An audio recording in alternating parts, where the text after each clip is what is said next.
வழக்கம் போல நம்ம தாத்தா இன்னைக்கும் சந்தோஷமா இருந்தாப்புல. அப்படியே அவர் கையால அருமையான ஒரு காஃபியை போட்டு மிளகா பஜ்ஜியை சுட சுட அவர் போடுறத பார்த்து ரசிச்சுக்கிட்டு இருந்தேன். வர வர எனக்கு ரொம்ப போர் அடிக்குதுன்னு என்கிட்ட புலம்பிக்கிட்டு இருந்தாப்புல.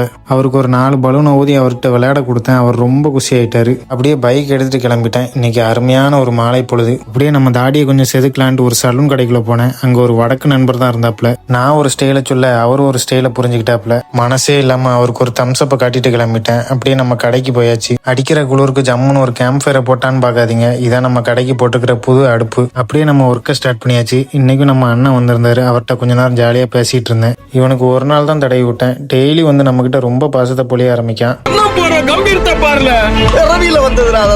நம்ம கணேஷ் இன்னைக்கு நம்ம கடைக்கு ஒரு என்ட்ரியை கொடுத்தான். அவனுக்கு அருமையான ஒரு நூடுல்ஸை போட்டு கொடுத்தேன். சாப்பிட்டு செம்மையா இருக்குன்னு பாராட்டிட்டான். இங்க பாருங்க மக்களே, மறக்காம ஜெடி வ்ளாக்ஸை சப்ஸ்கிரைப் பண்ணுங்க, பெல் பட்டனை கிளிக் பண்ணுங்க, ஷேர் பண்ணுங்க. எல்லாருக்கும் அனுப்பி சந்தோஷமா இருங்க.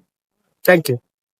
இன்றைக்கும் நம்ம மாமாவை கூட்டிகிட்டு ஐயங்காருக்கு டீ அடிக்க கிளம்பிட்டோம். எனக்கு ஒரு லெமன் டீயும் அவருக்கு ஒரு பிளாக் டீயும் போட்டு அருமையாக கொஞ்ச நேரம் கதை பேசிகிட்டு இருந்தோம். கிட்டத்தட்ட 3 வருஷம் கழிச்சு என் ஃப்ரெண்டை மீட் பண்ணேன். அவன்கிட்ட கொஞ்ச நேரம் கதை பேசிட்டு இன்றைக்கி நாளும் முடிச்சாச்சு.